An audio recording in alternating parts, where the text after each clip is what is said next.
Primero de Juan, capítulo 5, versículo 10. Hemos estado compartiendo acerca de la doctrina de la salvación y vamos a hablar el día de hoy acerca de la seguridad que debe tener cada creyente sobre la salvación misma. La seguridad que no la dan las circunstancias ni las experiencias personales, sino lo que el Señor ha dicho sobre eso. Y allí tiene que estar anclada nuestra esperanza en qué dijo Él con respecto a nuestra salvación, a la salvación del creyente. Si encontró la palabra, Primera de Juan, capítulo 5, versículo 10 al 12,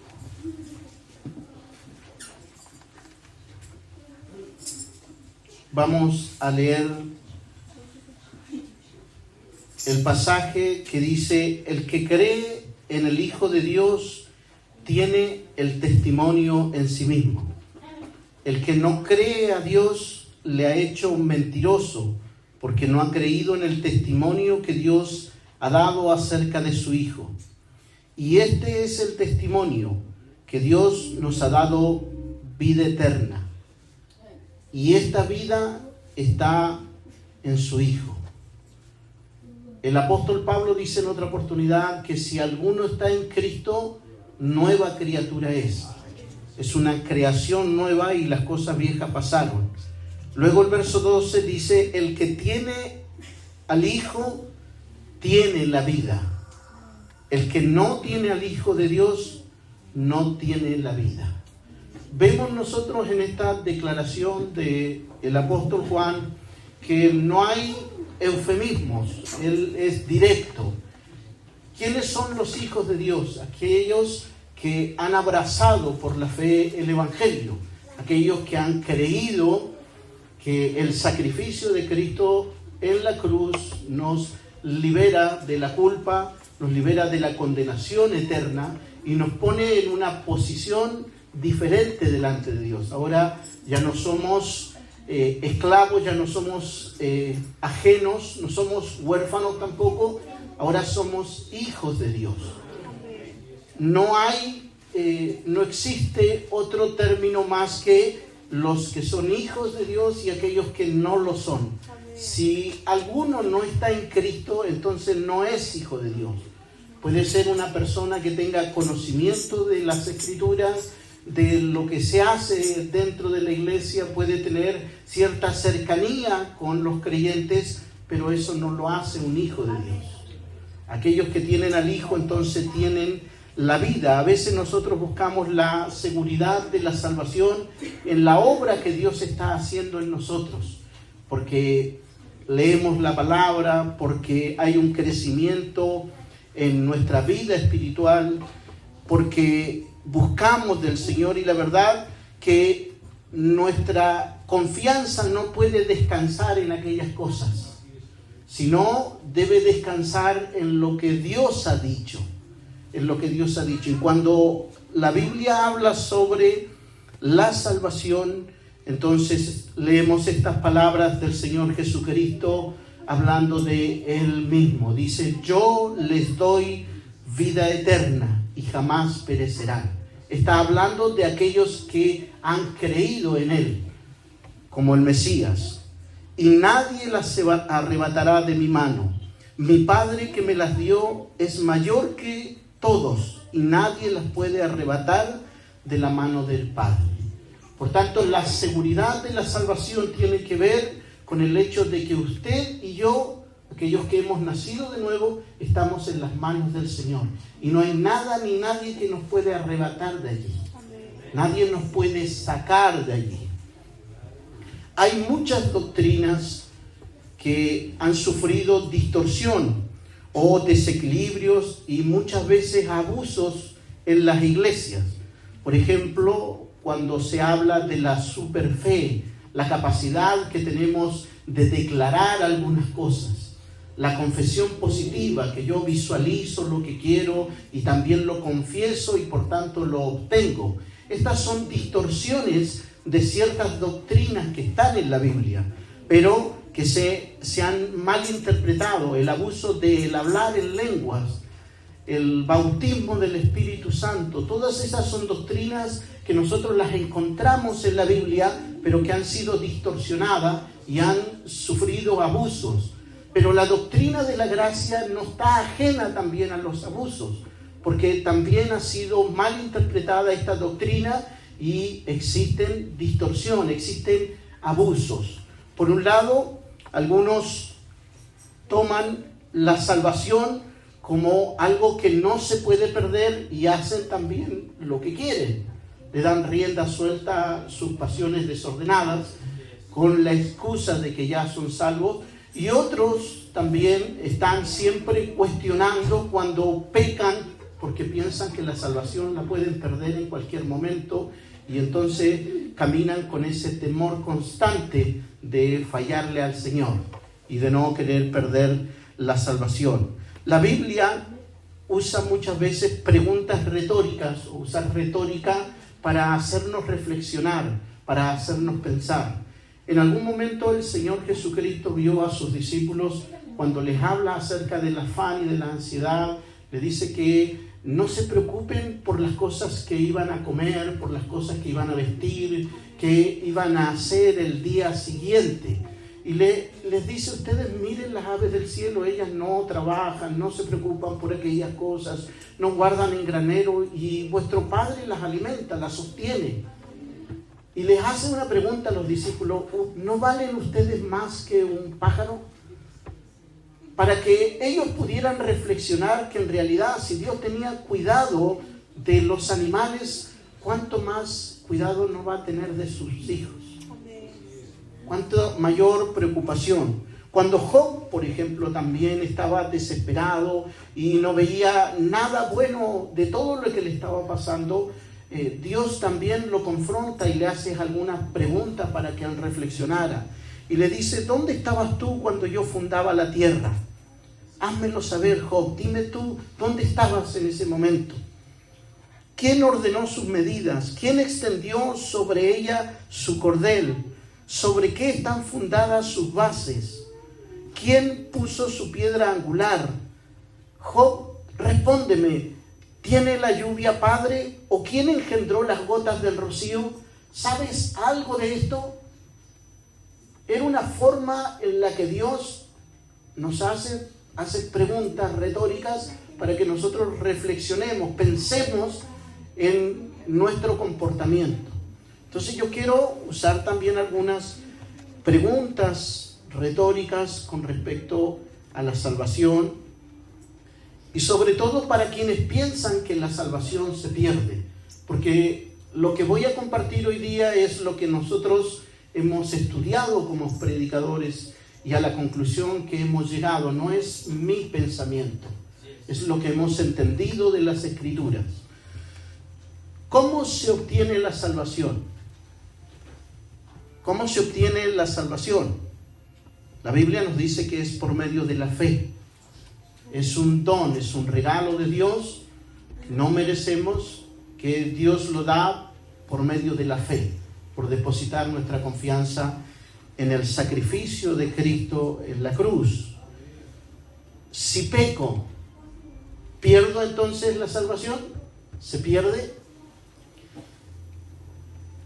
Si se pierde, ¿cuántos pecados son necesarios para perderlas? ¿Cuántos pecados tengo que cometer? ¿O qué tipo de pecados tendría que cometer para perder mi salvación? Otra pregunta. Si después de pecar y perder mi salvación me arrepiento, ¿la recupero? ¿Cuántas veces puedo perder la salvación?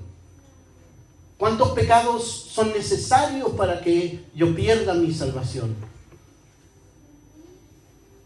Si me arrepiento después de pecar, ¿nazco de nuevo? ¿Vuelvo a nacer? ¿Cuántas veces se puede nacer de nuevo? Nicodemo, tenía también muchas dudas con respecto a esto cuando Jesús le estaba hablando del nuevo nacimiento. Y él le dice, ¿cómo puede un hombre nacer siendo viejo? ¿Puede acaso entrar por segunda vez en el vientre de su madre y nacer? Y Jesús le dice, lo que es nacido de la carne, carne es, y lo que es nacido del espíritu, espíritu es. El viento sopla de donde quiere y oyes su sonido, mas ni sabes de dónde viene ni a dónde va. Así es todo aquel que es nacido del espíritu. Lo que es nacido de la carne, carne es. Quiere decir que una sola vez se puede nacer del vientre de la madre. No puedo volver a nacer, no puedo meterme de nuevo en el vientre de mi mamá y nacer de nuevo. Espiritualmente es igual. Una vez nacemos de nuevo. Y no podemos volver a nacer, no podemos ser engendrados nuevamente. Es imposible que una persona entre en el vientre de su madre y vuelva a nacer, y así también ocurre en el nuevo nacimiento. Nosotros no podemos ver con exactitud en qué momento una persona nació de nuevo. Pero lo que está diciendo el Señor Jesucristo es que así como el viento sopla y nosotros no vemos su dirección, pero vemos los efectos del viento, así ocurre con aquellos que son nacidos del Espíritu, porque hay evidencias. Porque hay actitudes, hay un comportamiento, hay un cambio en la persona que ha nacido de nuevo. Aunque nosotros no podemos decir tal tía nació de nuevo, en qué momento fue, por qué palabra, por medio de una oración.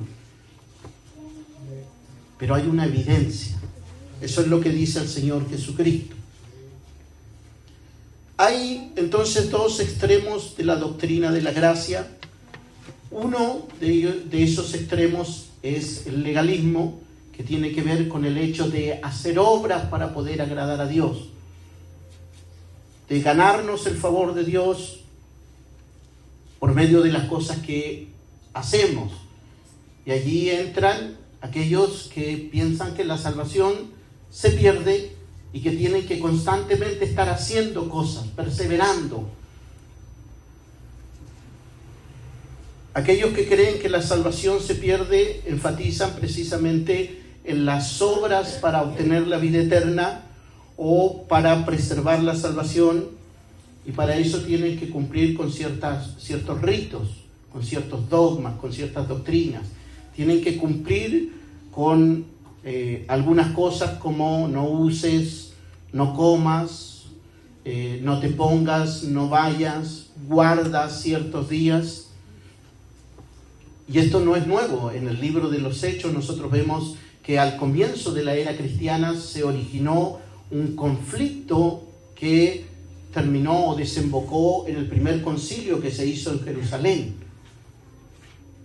Porque los judaizantes, viendo que algunos habían recibido el evangelio por la fe, decían no, el sacrificio de Cristo, pero también la circuncisión.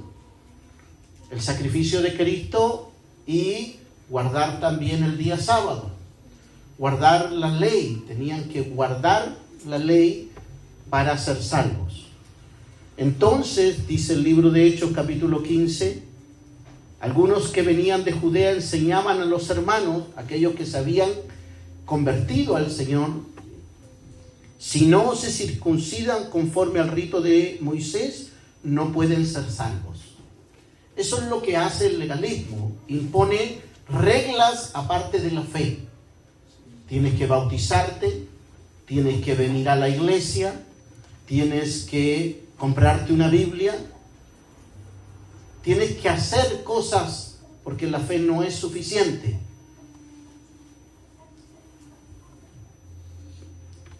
Para ellos en ese momento el sacrificio de Cristo no era suficiente.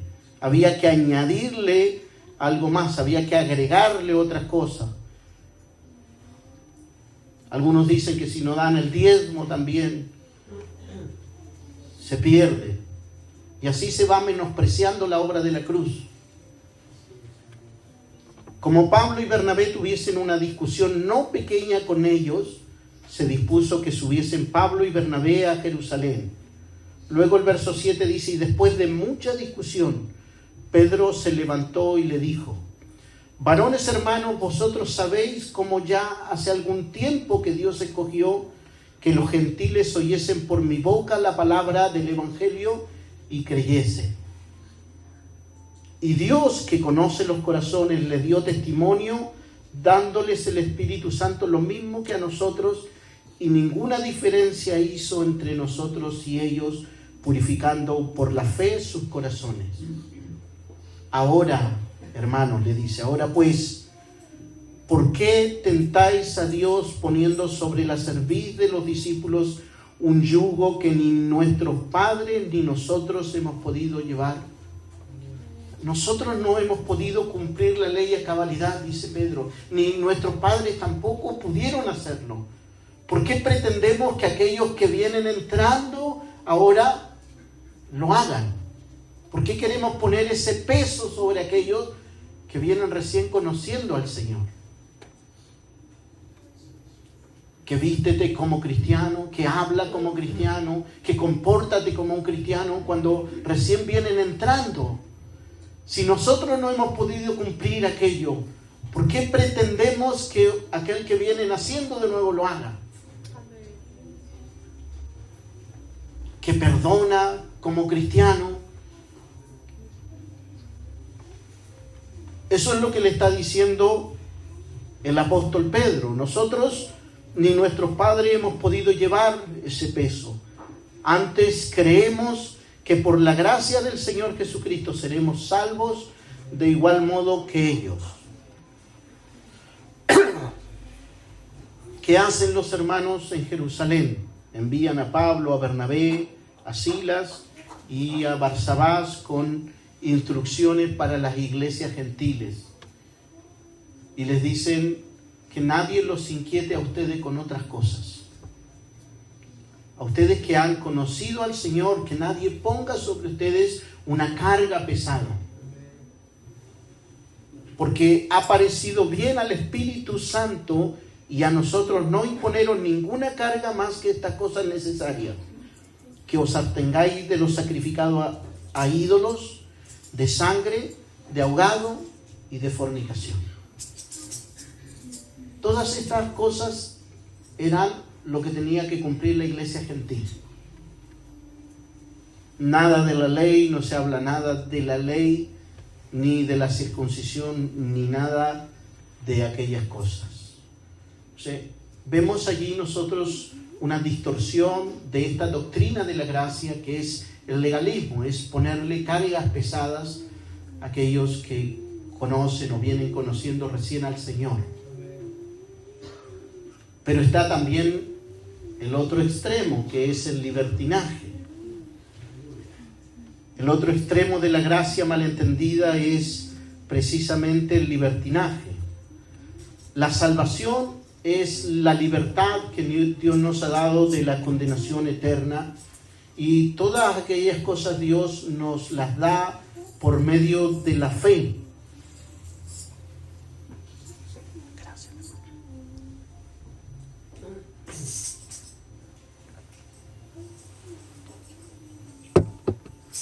Lo que hace Dios es cuando usted y yo depositamos nuestra confianza en la obra expiatoria de Cristo en la cruz, nuestras culpas fueron borradas, fueron quitadas. Nuestro pecado fue quitado. Nos libertó el Señor. Nos hizo libre de la culpa, de la condenación, libre de la esclavitud del pecado. Entonces, también podemos preguntarle a aquellos que distorsionan la gracia con el libertinaje. Ahora que somos libres, ¿podemos entonces hacer lo que queramos? ¿Podemos seguir pecando? ¿Podemos ir a fiesta, emborracharnos como lo hacíamos antes? ¿Por qué no?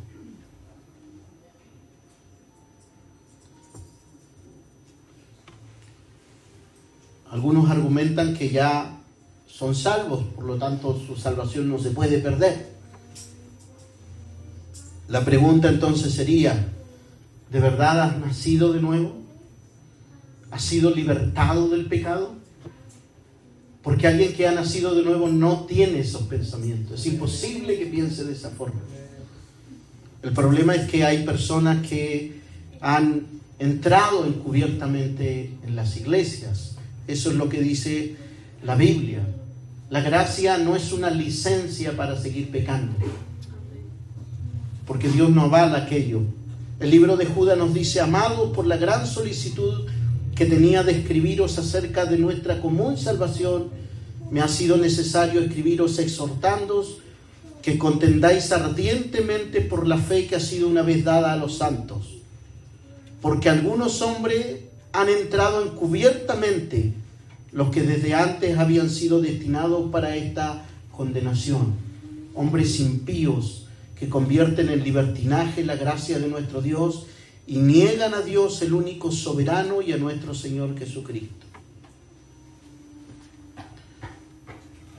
Lo que vemos aquí nosotros es que es un peligro, que hay un peligro si entendemos mal nosotros la doctrina de la gracia, porque podemos irnos a cualquiera de estos dos extremos. Podemos llegar a creer que es necesario que estemos haciendo permanentemente cosas porque eso es lo que le agrada a Dios, y Dios se complace si nos ve haciendo muchas cosas o activando.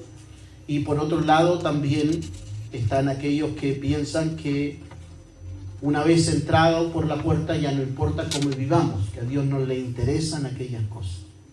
Entonces vamos a ver algunos pasajes controversiales que parecen insinuar que si nosotros no cuidamos, si no guardamos, si no luchamos por nuestra salvación, la vamos a perder.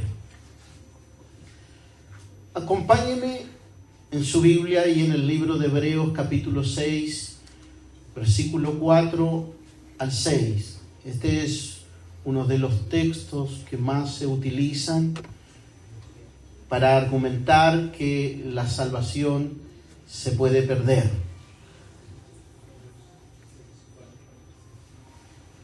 Hebreos capítulo 6,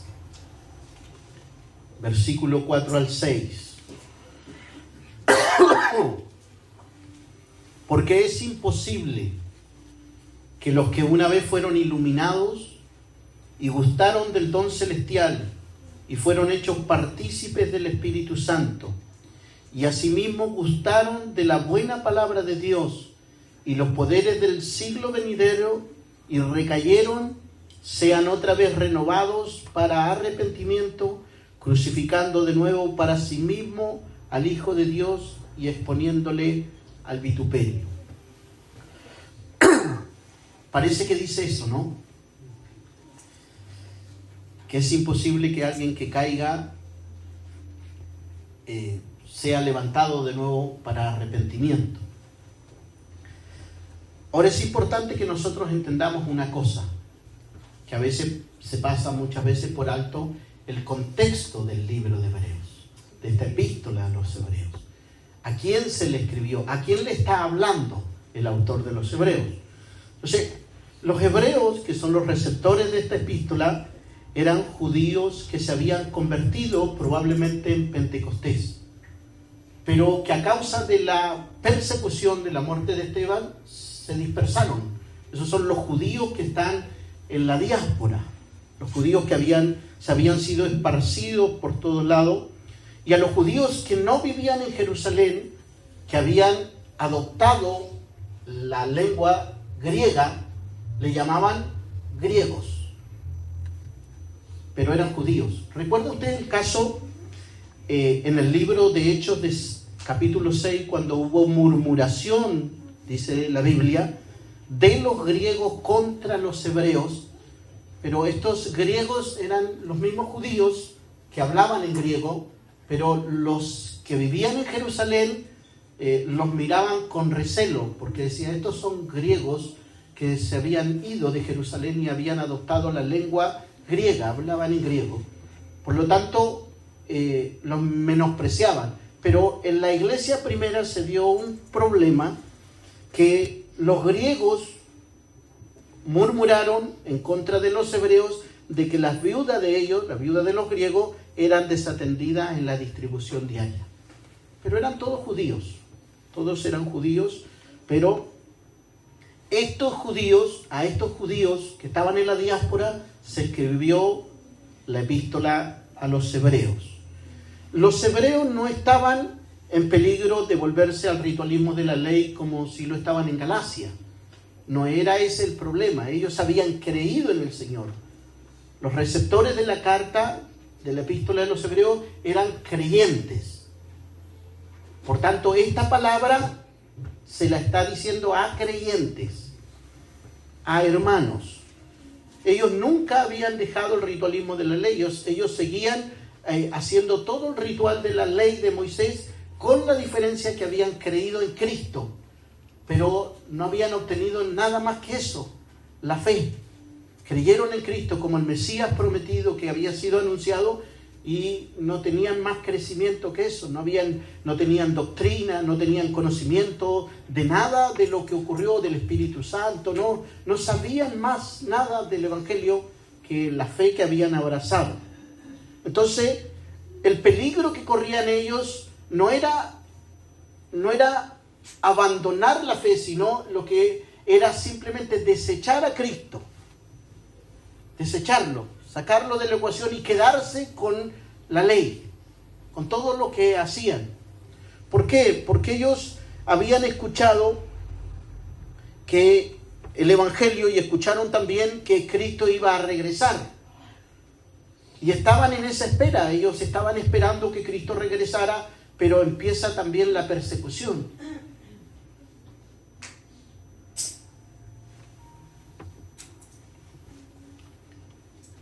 Y la pregunta que se hacían los hermanos ante ese conflicto de desistir de la fe de Cristo era si valía la pena toda esa aflicción que estaban viviendo, porque no veían el regreso de Cristo. En ese tiempo, aquellos que se convertían al Evangelio, los expulsaban de los templos judíos. Ellos no podían entrar al templo. Algunos los echaban en la cárcel, algunos eran torturados. Y todo judío entendía que cuando el Mesías prometido viniera, el reino iba a ser restaurado.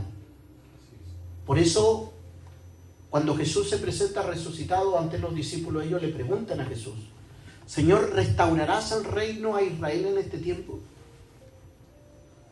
Porque todo judío entendía que la venida del Mesías tenía que ser con la restauración del reino. Y a Jesús le dice a los discípulos: bueno, no les toca a ustedes. No les toca a ustedes saber estas cosas. Los tiempos que el Padre tiene guardado en su sola potestad. Ustedes no se preocupen de eso, pero va a venir poder y van a ser investidos. El Espíritu Santo va a venir y van a ser investidos ustedes. Juan el Bautista, en un momento estando en la cárcel, manda a 2 de sus discípulos y le dice: pregúntenle si él es el que había de venir o esperamos a otro, porque en medio de la aflicción no se manifestaba el Mesías como ellos lo esperaban. Y este es el problema que tenían los hermanos a quienes se dirige la carta a los hebreos. Ellos estaban esperando el retorno del Señor, pero les sobrevinieron las persecuciones, las aflicciones. Y ellos no entendían por qué no se manifiesta el reino del Señor. Pensaban: ¿valdrá la pena?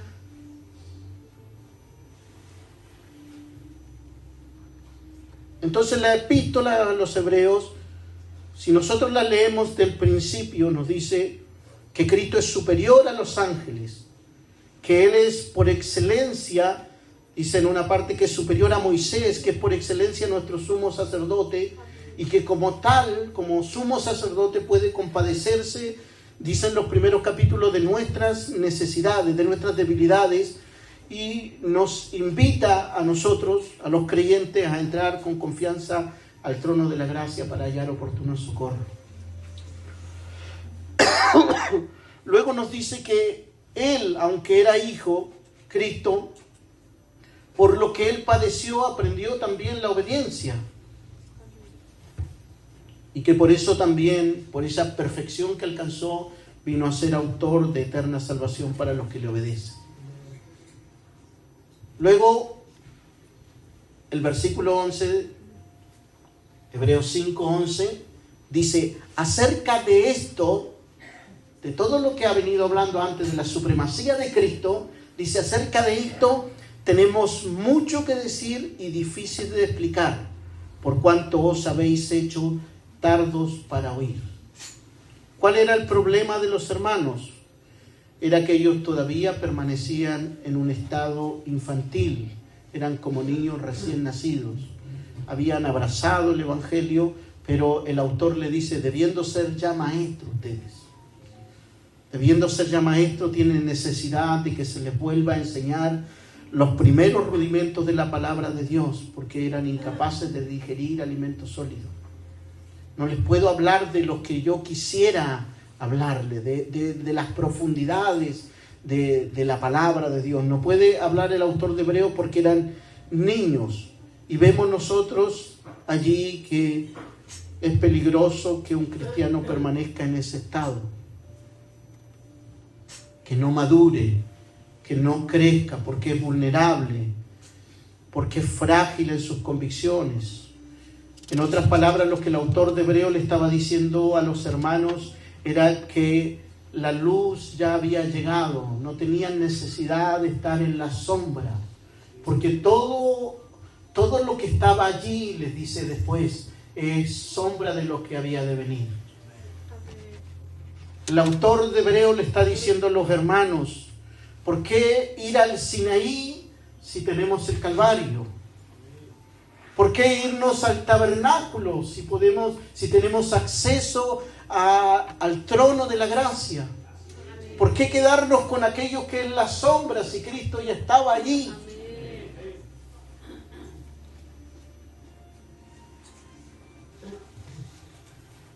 Podemos nosotros entender a través del contexto lo que estaban viviendo los hermanos y por qué se le escribe esto.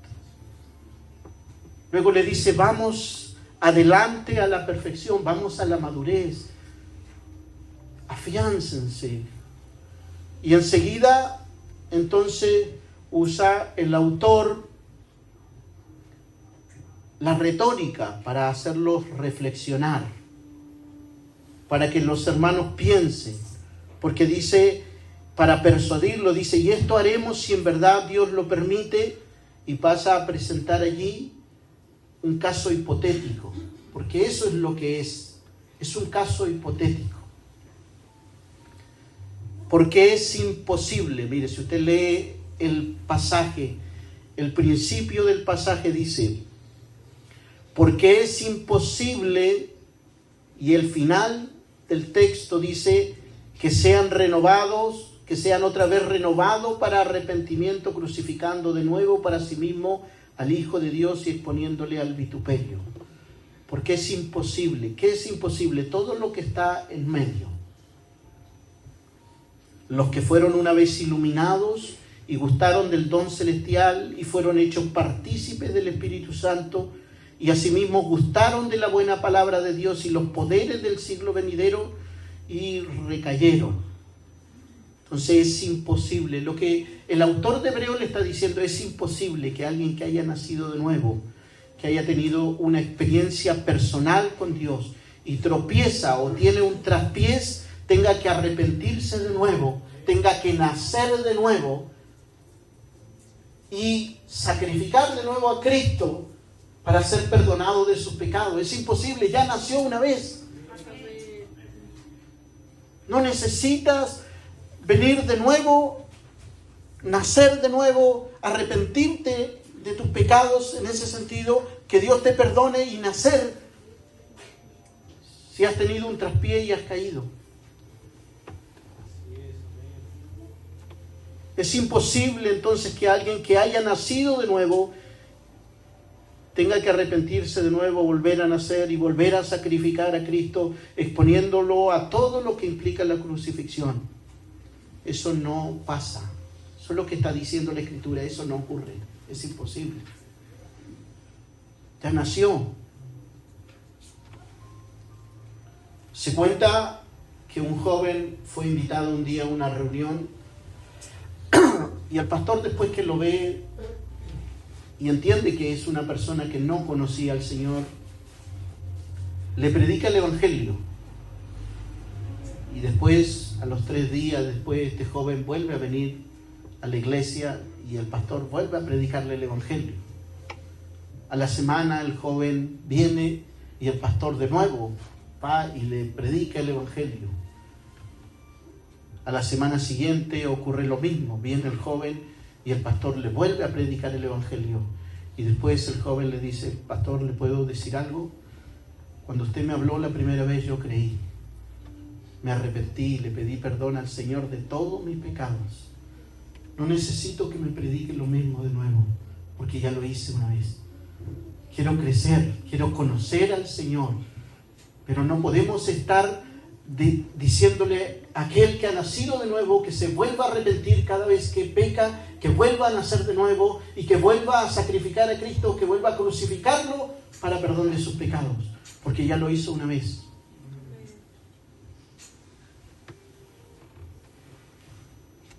Ahora, quienes argumentan que esa palabra que sale allí, recayeron, significa perder la salvación, tendrían que reconocer entonces que según ese mismo texto, que cuando la salvación se pierde es imposible recuperarla. Porque si lo interpreta usted de forma literal, allí dice que es imposible que sean renovados para arrepentimiento. Por lo tanto, si alguien cayó, pecó, perdió su salvación, entonces es imposible que ese hombre o esa mujer se levante. Ahora la pregunta ¿es imposible? El Señor, el brazo de Jehová no se ha cortado. El Señor sigue restaurando, el Señor sigue perdonando.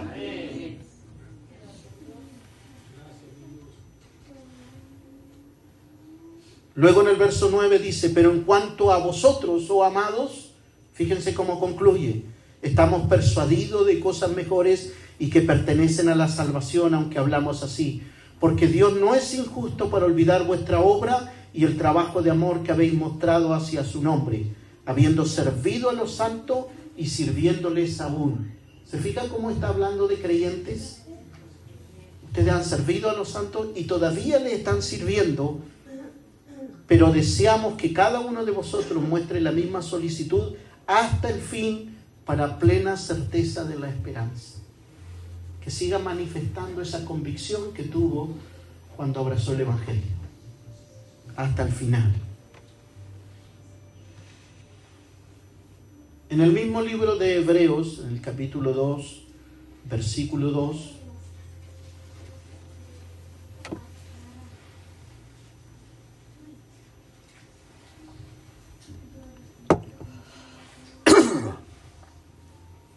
encontramos otro texto que se ocupa para decir que la salvación se pierde. Porque si la palabra dicha por medio de los ángeles fue firme, y toda transgresión y desobediencia recibió justa retribución, ¿cómo escaparemos nosotros si descuidamos una salvación tan grande?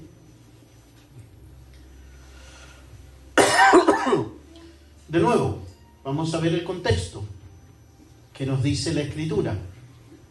En el capítulo 1 de Hebreos, versículo 1, nos dice que Dios habiendo hablado muchas veces y de muchas maneras en otro tiempo a los padres por los profetas. La pregunta es, ¿qué fue lo que habló Dios muchas veces y de muchas maneras? Un mensaje. Dios habló un mensaje donde se anunciaba al Mesías prometido. Por eso dice la Escritura que la ley y los profetas fueron hasta Juan, porque las profecías mesiánicas Juan fue el último que profetizó acerca del Mesías. Pero dice, Dios habiendo hablado muchas veces y de muchas maneras en otro tiempo a los padres por los profetas, en estos postreros días nos ha hablado por el Hijo. La pregunta es, ¿qué habló por el Hijo? Entonces, un mensaje. Un mensaje. ¿Qué decía ese mensaje? Que no hay otro camino al Padre, que no hay otra vía de reconciliación, que hay un solo Dios y un solo mediador entre Dios y los hombres, Jesucristo. Ese era el mensaje. Que los hombres se volvieran, que se arrepintieran, que se reconciliaran con el Padre. Luego dice, por tanto, es necesario, dice el capítulo 2, por tanto, luego habla de la superioridad, como dijimos, de Cristo, como mayor que Moisés, mayor que los ángeles, autor de eterna salvación. Luego el capítulo 2 dice, porque si la palabra dicha por medio de los ángeles, por tanto es necesario que con más diligencia atendamos las cosas que hemos oído. No sea que nos deslicemos, que desatendamos el mensaje, no sea que descuidemos el anuncio que se nos ha hecho, porque si la palabra dicha por medio de los ángeles fue firme,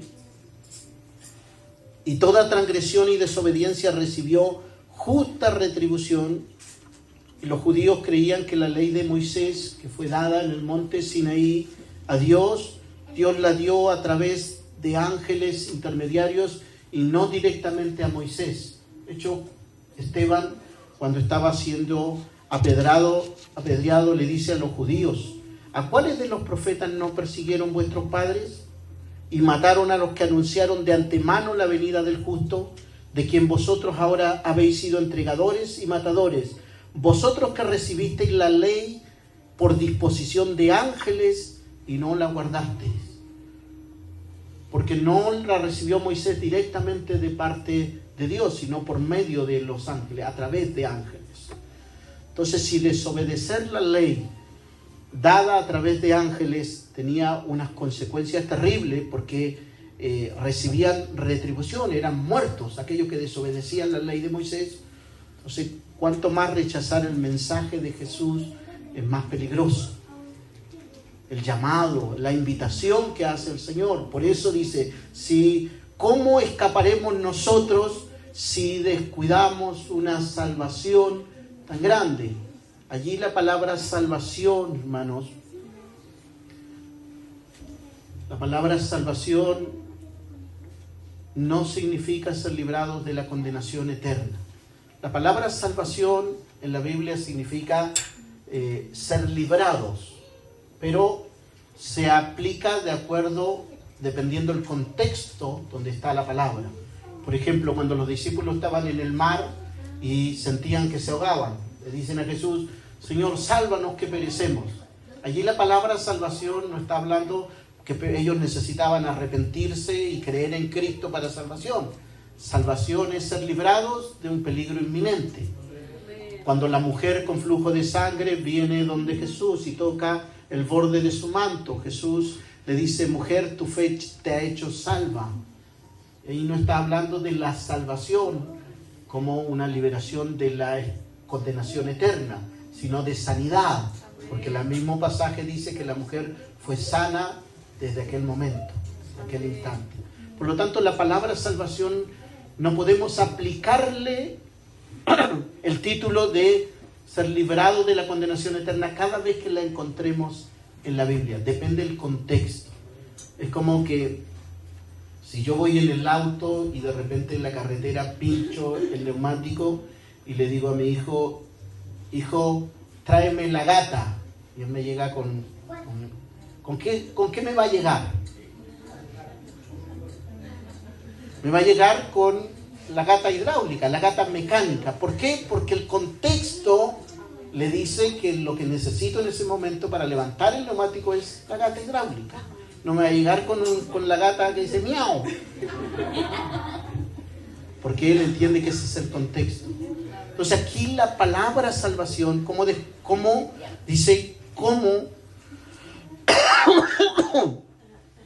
escaparemos nosotros si descuidamos una salvación tan grande? La palabra salvación tan grande tiene que ver con el mensaje del Evangelio que se nos ha dado. Si ellos cuando escucharon el mensaje el mensaje de la ley, y lo desobedecían, recibían castigo por eso. ¿Cuánto más peligroso es si nosotros desatendemos este mensaje que nos puede llevar a la salvación, que nos puede llevar a la vida eterna?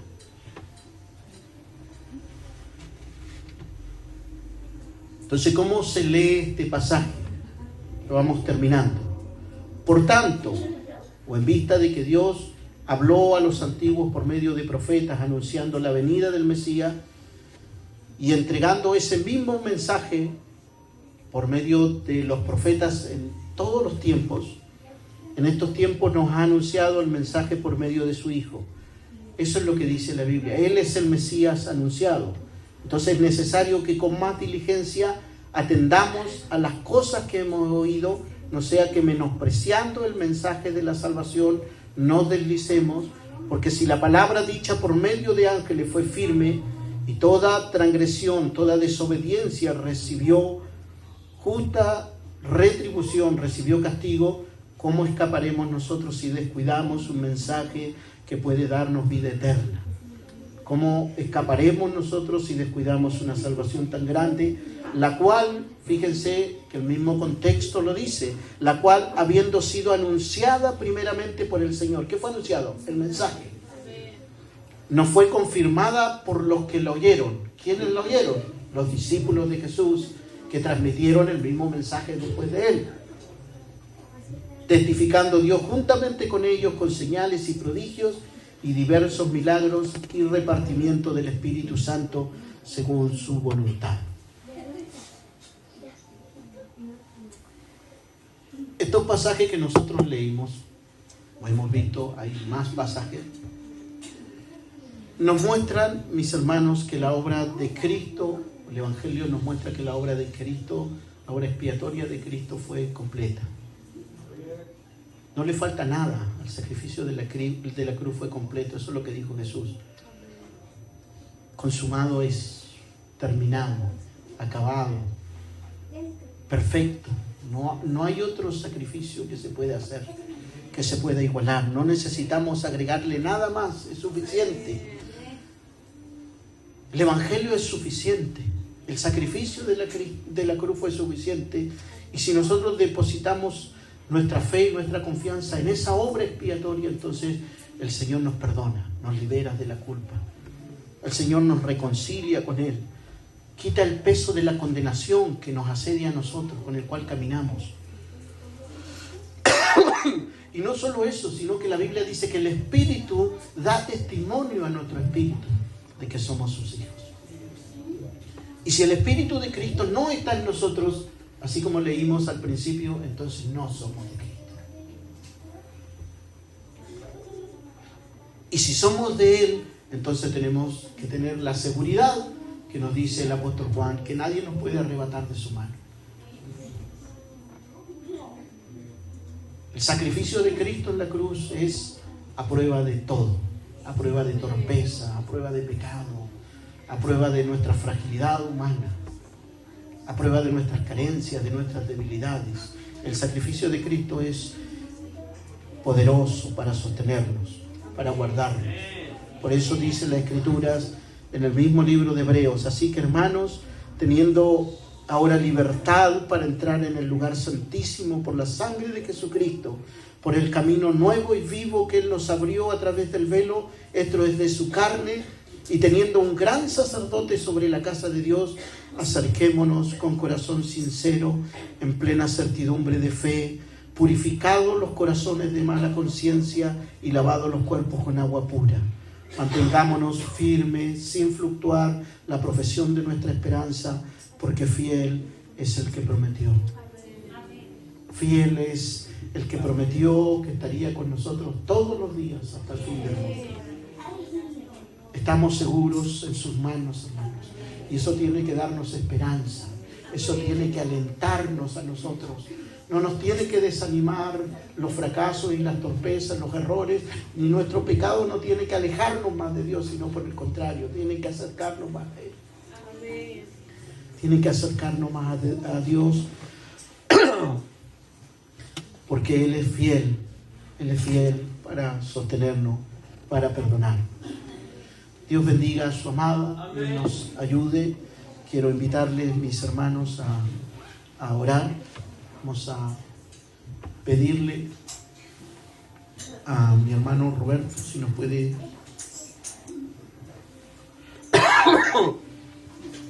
llevar en una oración.